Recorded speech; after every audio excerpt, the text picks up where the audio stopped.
Kia ora everyone and welcome to this episode of Mill on the Mic. Today we are joined with Kaitiaki Records, so let's get milling. I thought the first thing that we should do was if everyone could introduce themselves. So, Kia ora, my name's Tom. I go by the name of Mr. Tumnus. I'm owner of Kaitiaki Records. Yeah, have been playing for the last seven-ish years. And developed Kaitiaki for a safe place for DJs and fellow producers alike, where they can release their form of jungle music and just a place for them to be safe. I've been playing music ever since I was the age of 5. Um, and I love everything about it, whether it's jungle music, that doesn't matter. Music is an international language, a place where we can be ourselves and be creative, and that is extremely important. But yeah, so yeah, that's me. Living at the moment in Queenstown, originally from South Auckland, Drury, and yeah, that's it really. That's Yeah. us. My name's Ed, and I'm one of Tom's best mates, and we met on a dance floor. And I just want to Yep. echo statements of, that's what it was for me was, I found love of the music through the dance floor, and then, just found my safe space and my people that I was like, these are the kind of people that, you have these great moments with, and, Tom's one of them. And, the more you go out and you more experience these moments, the more of these people you meet. And, it's just really nice to, connect with these people, and it's just a gift that keeps giving. The more you go out, the more you get to meet people and grow these networks. And it's definitely how me and Tom started. About myself, my name is Ed, and I go by DJ Optics as a sort of a producer name, DJ name, and worked with the Jack Crew, which we started up around about the time that Tom and I sort of became friends as well. And then we decided to make a label for the jungle sort of avenue as well, for people that don't love just, beat machine sort of style drum bass, and that prefer sort of, the, authentic, original jungle sort of style, just to make sure that has a pathway as well for people that are coming up and listen to new music to be able to hear that as we heard it when we first heard it. So that's kind of been our strategy. And that's my dog. Yeah. I'm Sam. I go by the DJ name Spook. I live in Christchurch, New Zealand, and I've been doing the whole music thing since I was about 17. Started off making music, actually found Fruity Loops, and then found dubstep, and then and then that was it pretty much. Got bored of dubstep and then started making jungle and stuff and DJing it. I started DJing when I was probably about 18, 19, and then got bored of dubstep. Still love it though, but jungle's my passion, my love. It's all the grooves and all the bass and everything you want out of it. And I don't know, made some music and then sent it through to Tom, and we're all a part of Kaitiaki Records now. Big family, eh? Absolutely. Spook was actually our first signing through his EP Seasons. Yeah. So big ups, Spook. Hey. But I love music. It's my life. I love making it more than I do playing it. And 100%. And I know before I moved up to Wellington in like 2020. I'm back in Christchurch now, but before that, I had a radio show on RDU, which is our local radio station, for about 8 years. I've been mixing on most of the sound systems in the South Island over those years and stuff, and I'm 35 now, so I've been doing it for roughly about, 17 years or something like that. And that's me. Awesome. So I think the next question to follow from that is what's the story behind not only the label's name, but all of your professional names that you use for your music as well? Well, so Kaitiaki means guardian, in Te Reo Māori. Um, and as I said, music is an international language. It it it transcends emotions and feelings. It's actually really incredible. But like Kaitiaki, as I said, was there for a safe space, somewhere where artists and DJs and producers and everyone alike can just come and be who they are, which is first and foremost important to us. But Kaitiaki was the reason, and the way we got our name was we believe that everyone is Kaitiaki of their own music. Everyone is um creative, and they have their own way of mixing it, and they have their own way of bringing something to the table, or they are so unique in who they are and what they do, that they are kaitiaki of their own music. They bring this to the whole group, and when we come together and play together, we are one. We are centered around jungle music, and that's what I think is beautiful. We all come to the table and bring our own stuff, and we showcase what we are. Our individuality, our own types of music, our this and that, and we get to see people dancing, and I just think that's a beautiful thing. So yeah, Kaitiaki was born as I'm just repeating myself now, but yeah, as I said, to create a safe place, and yeah, it means that we are all kaitiaki of our own music. We are all the creativeness and everything that entails to showcase own our own vibe, and everyone's vibe culminated together creates the evening. Yeah. Is that the what you said, Tom? The I can't remember the exact translation, but is that the guardianship or stewardship or Yeah, guardianship. So yeah, so yeah, kaitiaki is like a caregiver or a mm, guardian, or something like, yeah, pretty much yeah, what that is there, yeah. yeah, yeah? From me, I kind of had a different approach where I didn't really care too much about my name. I cared more about the music that I was making, and the theory was that the music would transcend the name rather than have Mm, a flash sounding name that grabs attention. I'd rather have a sound that speaks louder than because it's easy to come up with a cool name, but it's a lot harder to make really cool sounding music. So I was really in the opinion that the name doesn't matter, it's music that matters. So I just picked the most boring random name I could think of at the time, because at the end of the day I was like, I want my music to be what stands out, not flash name on a poster or something like that. So that was kind of the theory behind choosing the name that I had. But also at the time I was studying camera.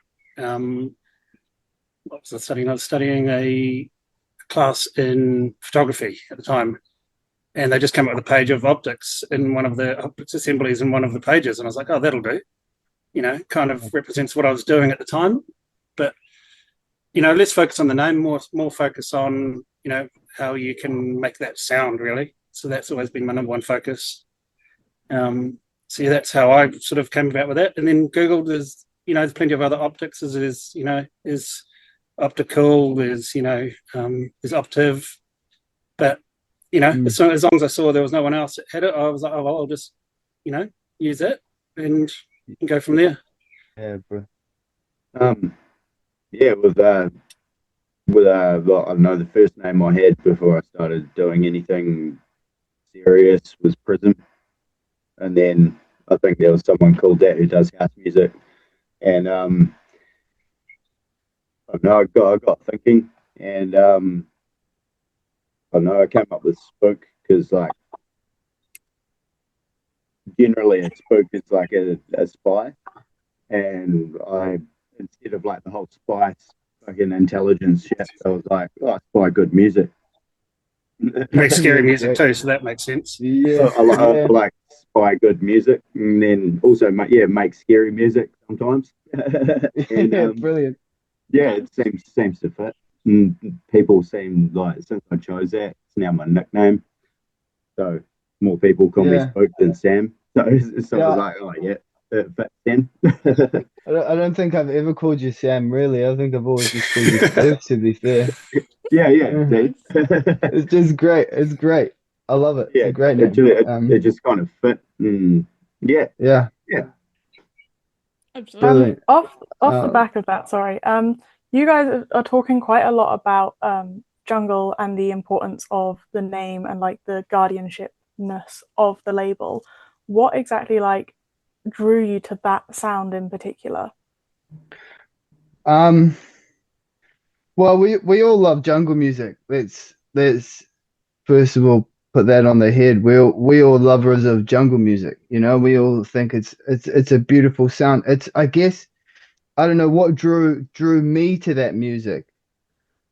Was it kind of like when I'm mixing and I'm playing the music, I feel like my brain's actually getting the you know it oh what's the right word for it?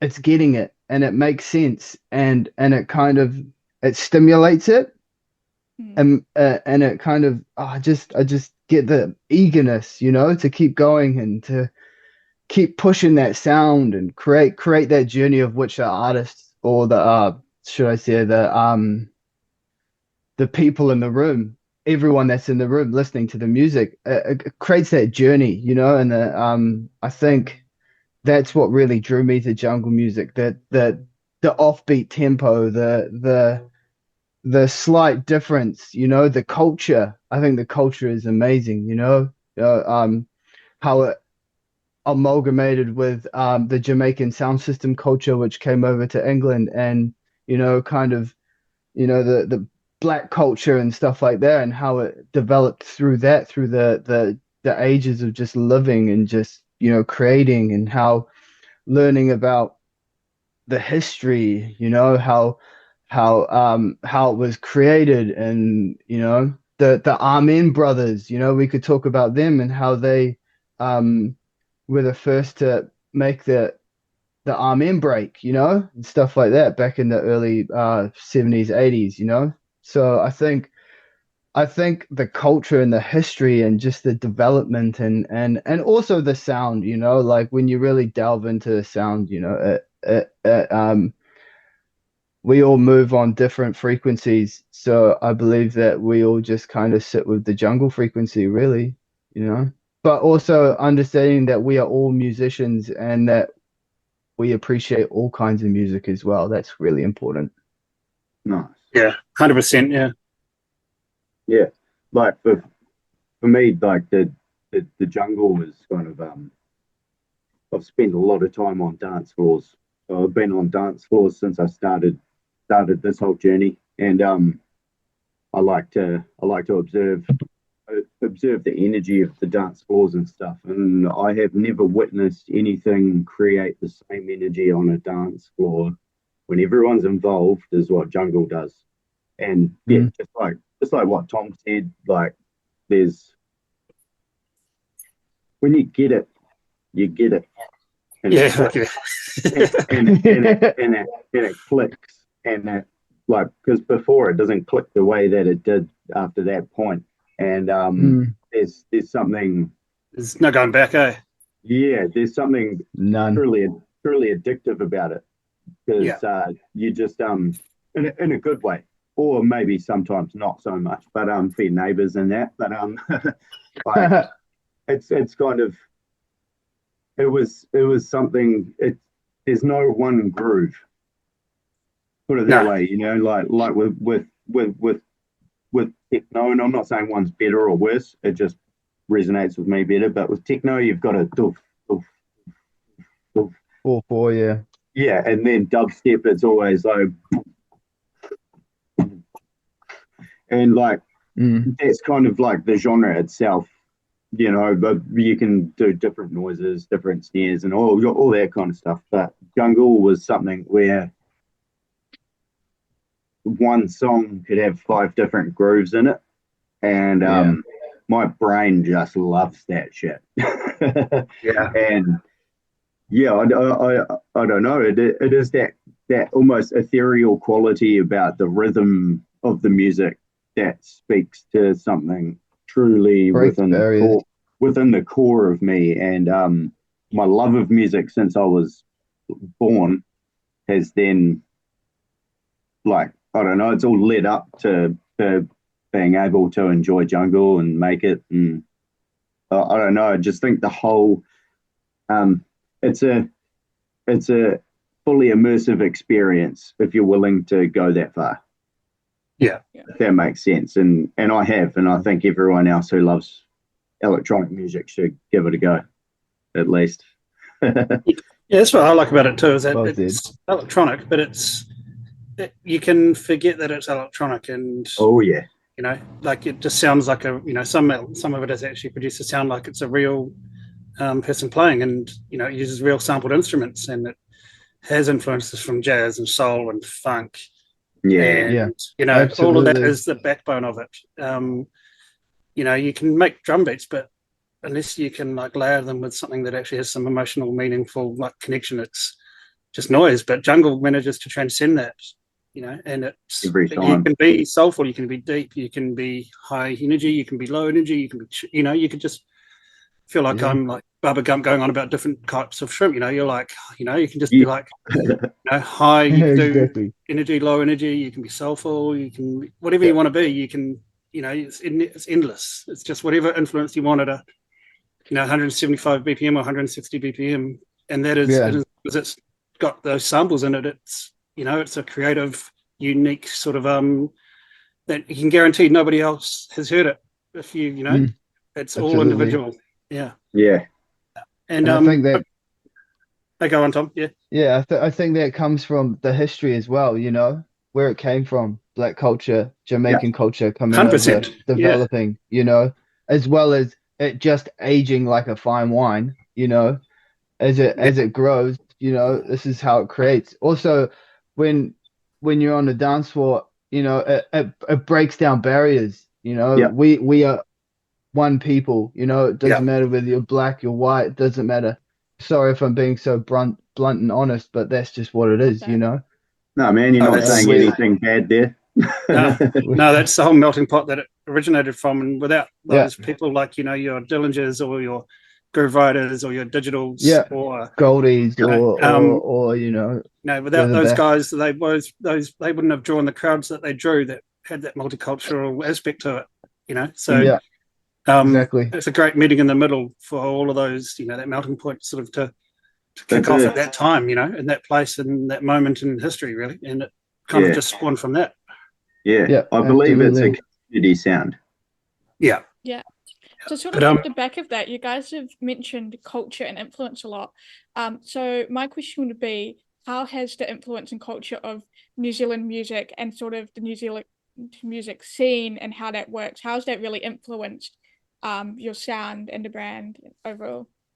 Oh, well, Well, we've got the founding yeah. fathers that sort of started it and brought it to us, you know, like your Jeff Pressures, who, you know, he founded Samurai Music sort of more recently, but at the beginning he was going over there and importing white label records from the UK and bring them into New Zealand.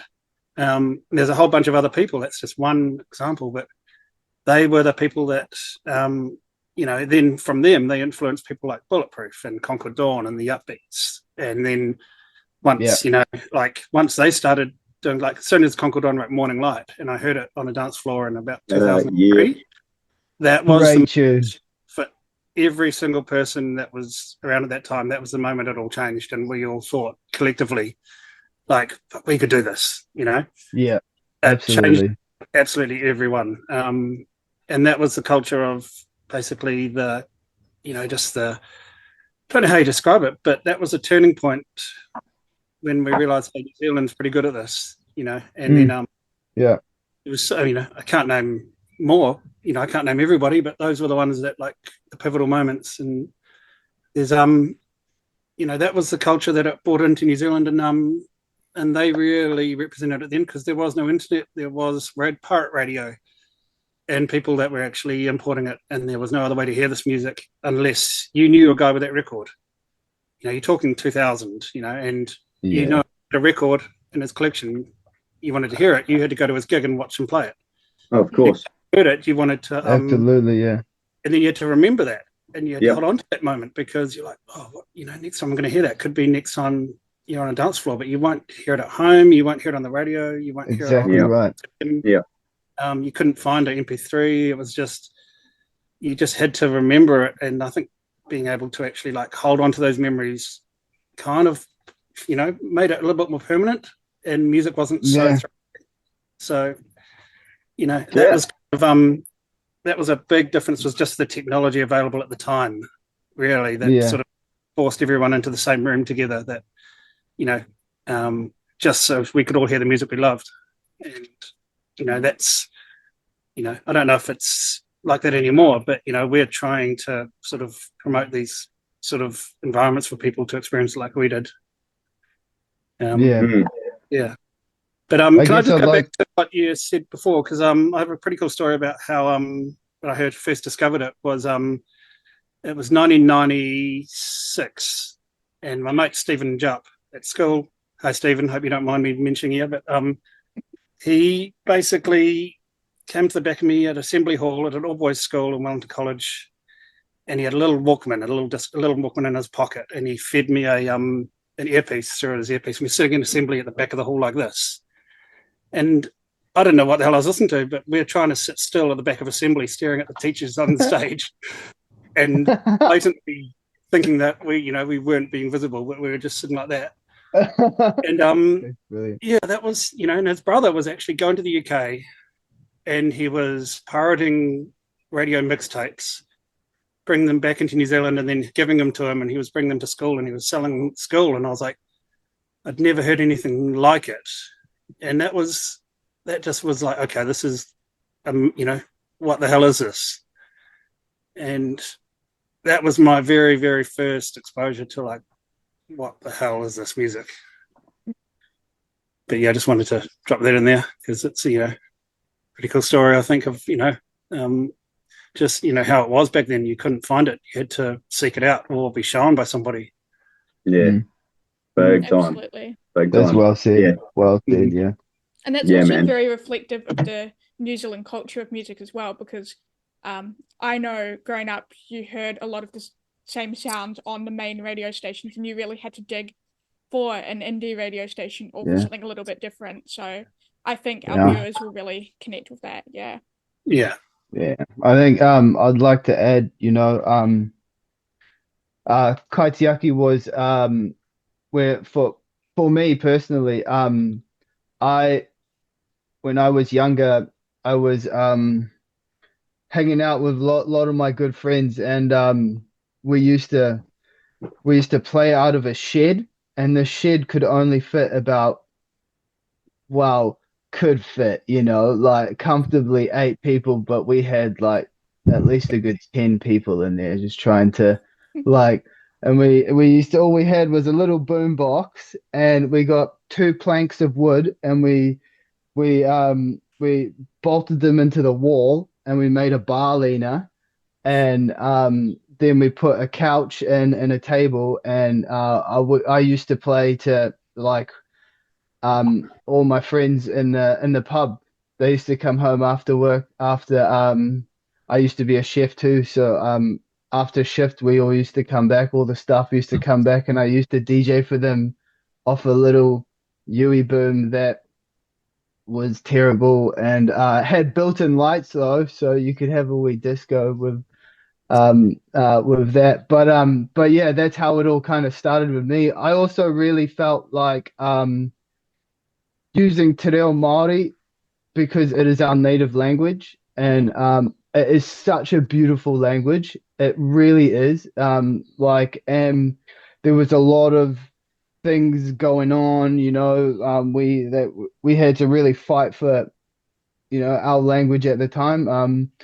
We had Altair Square, we had the sit-ins in Altair Square. We had, there was a lot of like what's the word for it?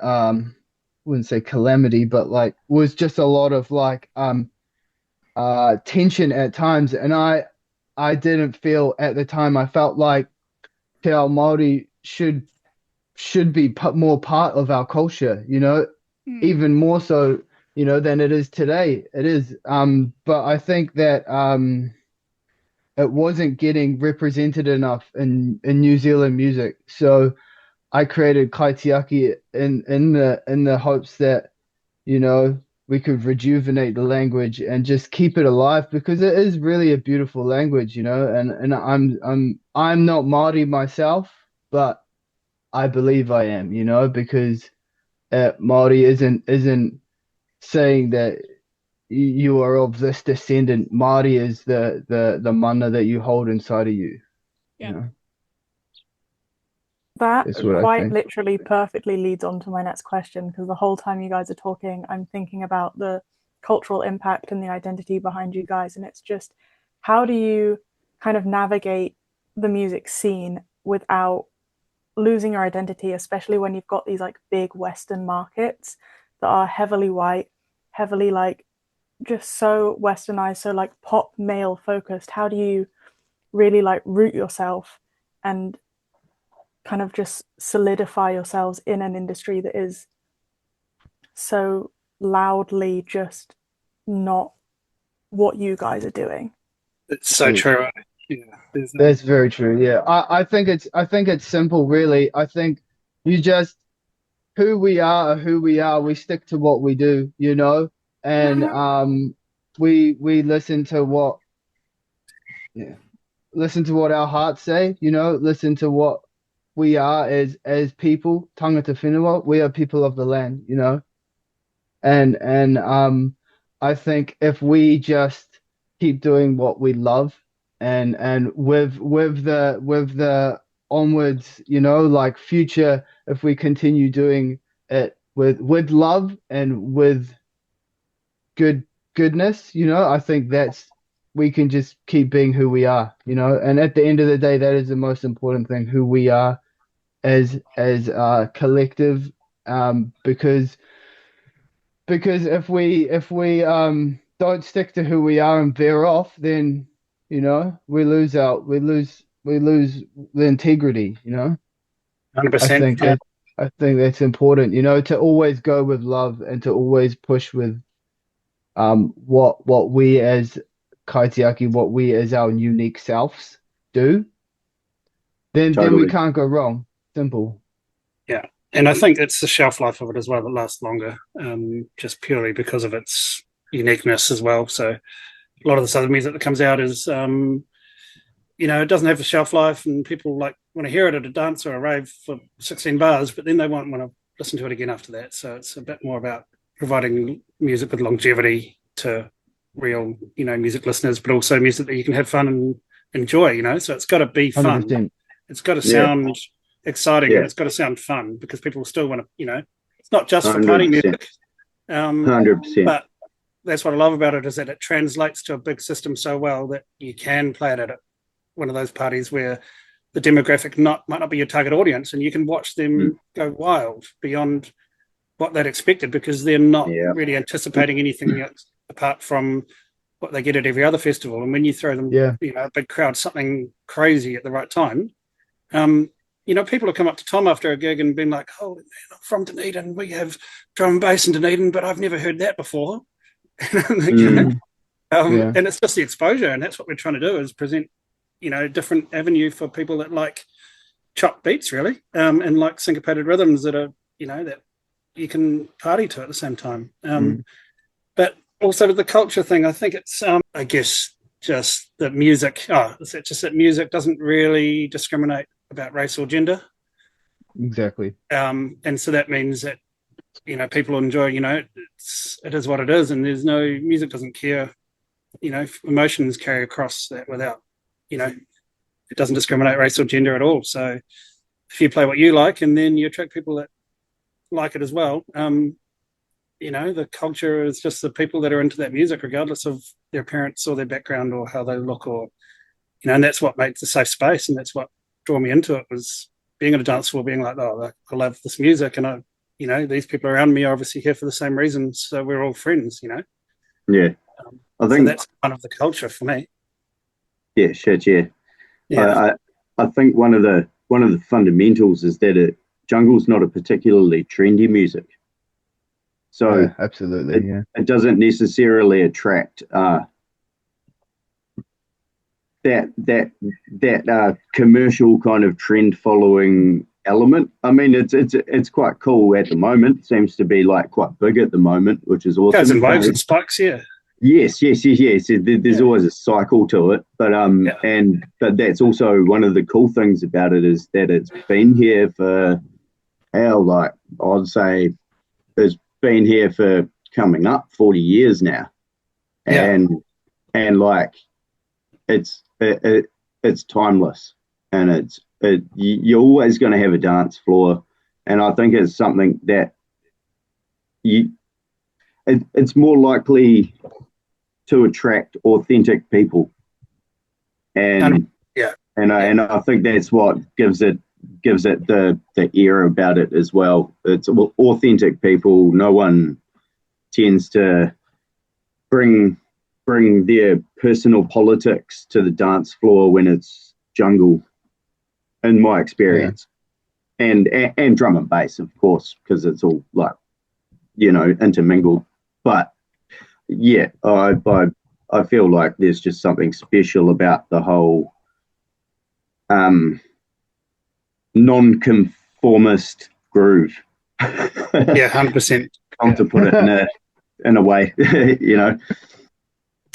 And I think if I you do like think- a highly analytical, the way if you listen to music, like for me, I actually listen to music like I probably analyze it a little bit more than most people, in terms of I literally Same sit there here. and actually Yeah. hear every Agreed. single sound and every single Yeah. noise. And when you Yeah, start well, doing that, that's what kind of makes it special, is that you can really, really hear the well-produced layers in it, and none of it's absolutely boring. right. Right?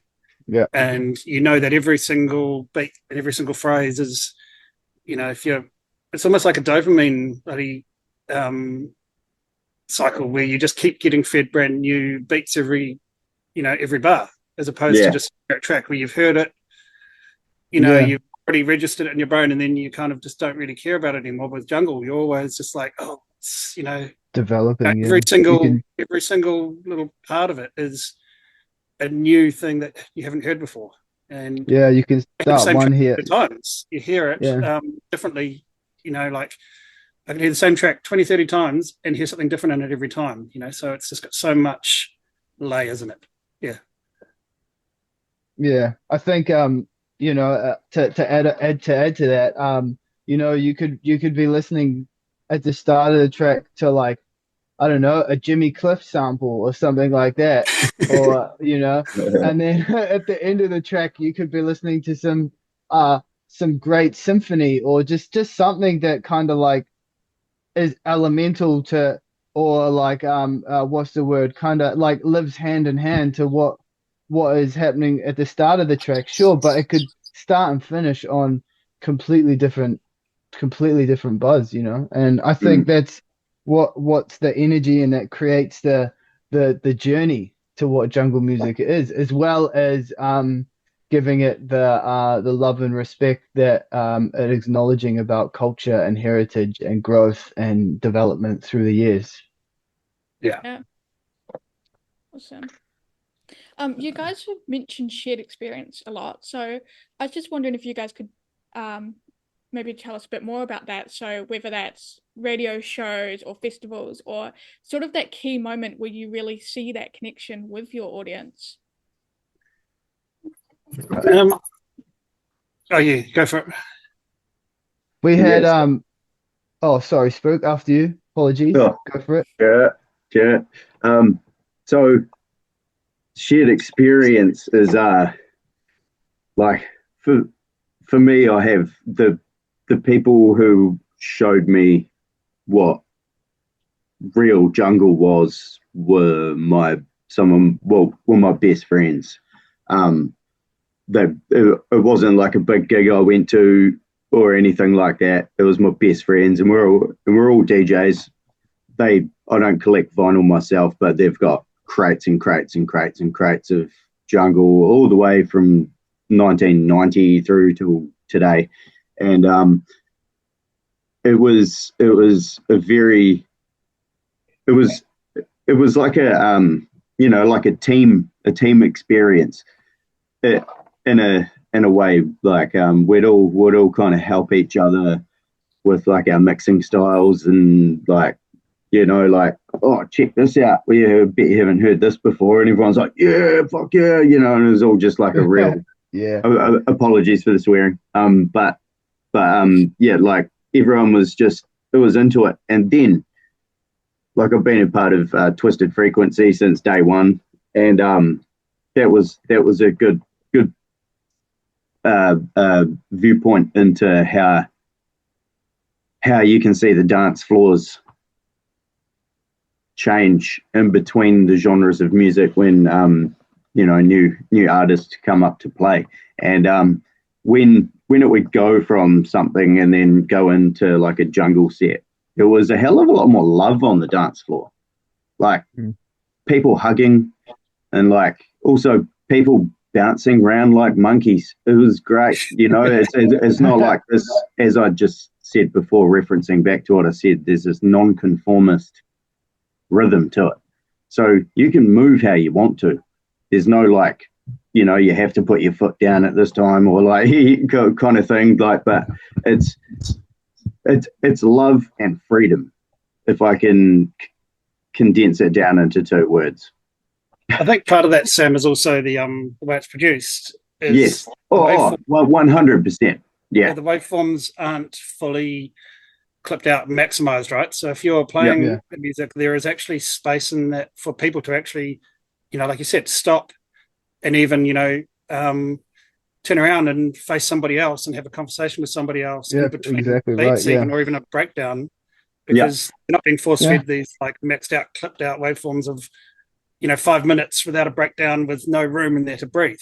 You're being fed a tune that literally has journeys and moments and pauses and passages, and like you said, you can see it. You play a tune, one of those tunes that it's not a fully, in terms of loudness wars, it's a very small waveform, but when you amplify it, it probably sounds better than a clipped out waveform turned up every time. Every time. So you can actually get more out of it with a That's true, big sound system. Yeah, it has a lot more impact, but also has a lot more dynamic range. So these like these in between moments when there's quiet sections and loud sections, and then moments where there's a gap where people actually, you watch them space out and take a breath. You watch people sort of go to the bar and grab a drink, and you watch another crowd come in, and you watch them all sort of mingle, and all of a sudden that no one's even facing the DJ anymore, but they're still out there having a great time.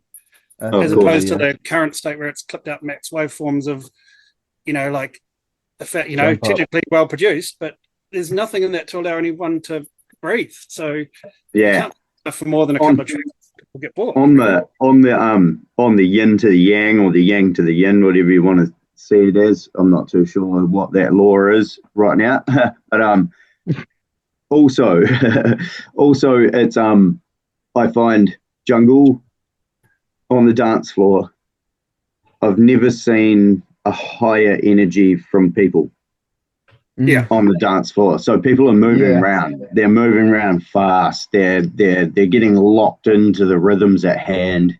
They're like getting massaged by the huge big dread bass lines. Like and it's like I've seen people leave jungle dance floors, including myself, absolutely drenched. And it's not raining. like whereas with psytrance dance floors and things like that, and in no way am I putting a bad or a good kind of contrast here, but I don't see people leaving psytrance dance floors sweating generally. and like with huge big grins on their face that are a little bit bigger than the rest of the noise in the festivals. I find like they're the moments where people will come up to the person playing and actually be like, thank you for that. That was awesome. And it's not just me. Like, I've done that to heaps of people who have played me an amazing jungle set and everything. It's like I need to go up to them and actually just tell them that, like, thank you for that, as opposed to just like, oh yeah, you're an awesome DJ. Like, it's like more of a personal thing. And I don't know, this is just my experience that I'm going off, but I feel like it brings out a deeper personal side of people who really feel it. Yeah. Yeah. I think I'd like to add, I'd like to tell you a little story about when me and Ed first met. I remember I know the story. Sorry Ed. I think we were on the dance floor, blah blah blah. Life went on, and we were actually I remember having a conversation with them outside a water bar in Wanaka, and I was actually clearing dance floors at the time. I wasn't really I was playing more like, like the Goldie I Adore You kind of like at like midnight, where everyone kind of wanted a bit more like energy. So unfortunately, like, but that was me being true to myself, and it was all part of the journey that kind of developed to today. And I remember sitting with Ed, and I was just like, man, why do I keep doing this? And he was like, oh, you know, okay. And I'm like, all right, well, I don't want to play drum and bass though. Like, I don't want to be a drum and bass artist. And I was like, I just love jungle so much. I love everything about it. And he's like, play what your heart is telling you, you know? Play what is your groove. Play what you feel is what is important to you, and the universe will be, the universe will supply, the universe will develop you and get you to where you want to be. And I'm here today, but without Ed saying that, and without um all of the help from the Jacked crew and putting on the Deep in the Jungle nights, like we put on a series of Deep in the Jungle nights where we were at a little bar, and all we did was we had 10 people lifting out the pool tables in the bar, and we would move them into the like back room area. And the room was probably, you could only probably fit like 40 people in, but we 40 had is 40 is a stretch, yeah. yeah, 40 was an absolute stretch, but Yeah.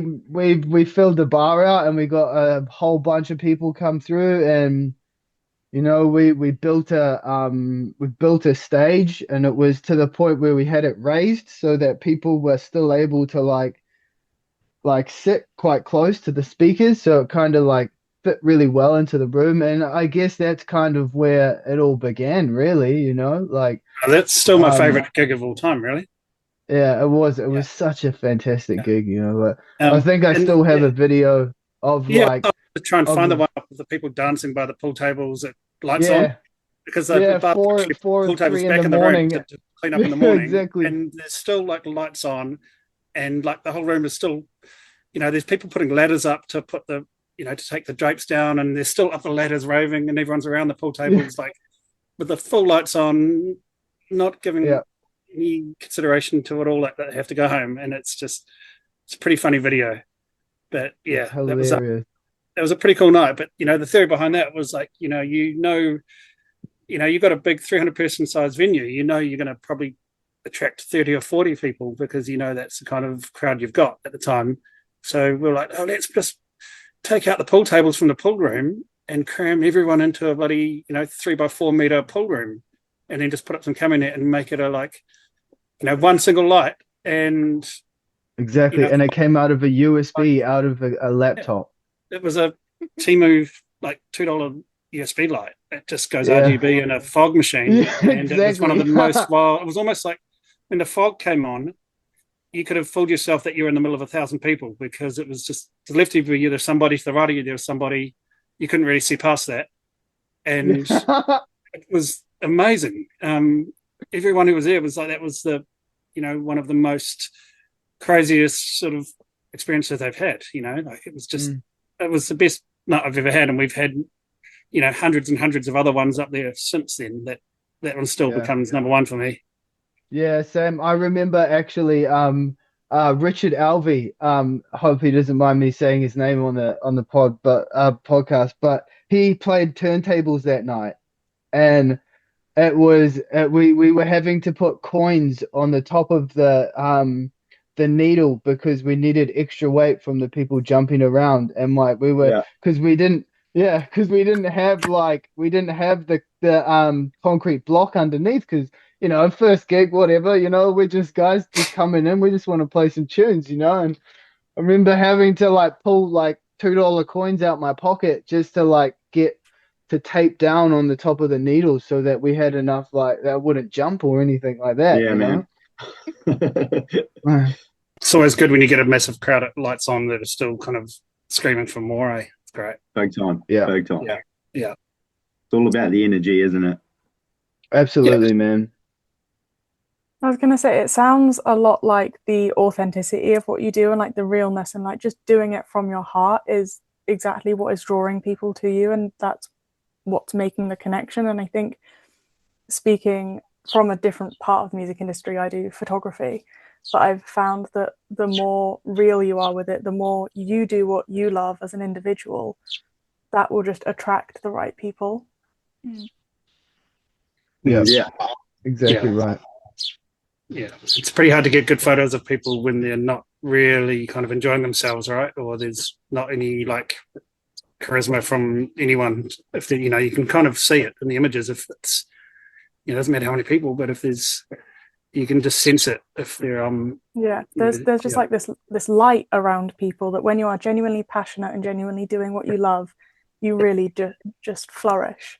So Tom said about doing drum and bass and sitting down and being like, I don't want to do this.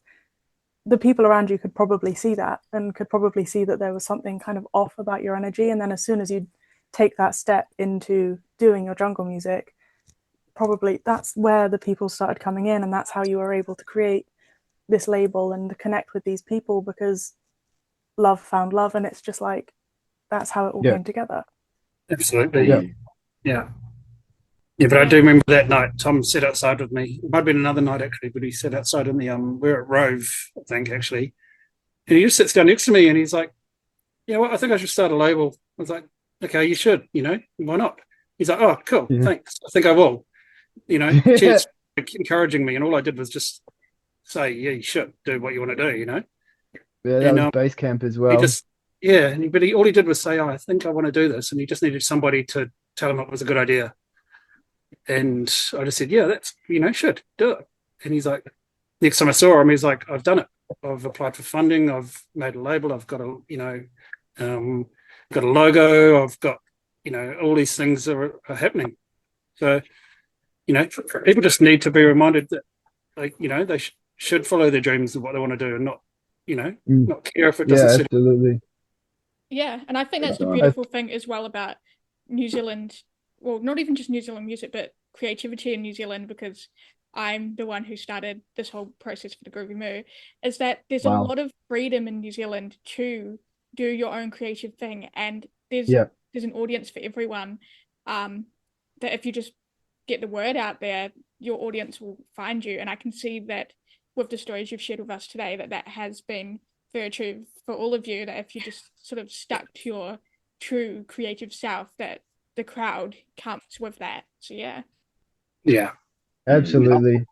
I think I would like to add when we got all our funding, etc., we were like, well, we need some artists kind of thing, because what's a record label without the artist? I just put up a Facebook post, really. I know that sounds ridiculous, but it was a quick Facebook post, and I just put my email underneath it, and it was just awesome to see the Spook emailed me, Get a Fix from up north emailed me, He's another absolutely legendary artist on the roster. You know, we've got Alion, fantastic. Nelson, you know, she's absolutely unreal. You know, we've got Floyd Haunts. He came over from Ireland, and he settled in New Zealand, and we signed a couple of tunes from him. He is incredible. You know, like he's they're all unique to what they are, but that all just came from a Facebook post, really. Oh, that And Spring from Flood Haunts is one of my favourite ever tunes, man. mm, Yeah. Yeah, yeah, he's a bad boy. Before we head off, you do want to tell people where they can find you, what platforms, at names, stuff like that. Sure. well, yeah, well, you can find us. We have a Kaitiaki website, www.kaitiakirecords.com. You can find us on Facebook, Instagram. We are starting up a YouTube channel. We do have a YouTube channel, which has our first birthday sets on there. We also stream on every third weekend of the month on Drop FM. And you can, if you would like to purchase some of our music, Mhm. you can purchase it via the Bandcamp website. And yeah, we hope to see you know, come through to some of our gigs. And if you ever do, feel free to come and talk to us. We're all beautiful people. We're all kind people. Like we're all just people in general. So please come and say hello to us. We would love to hear from you. You know, big ups.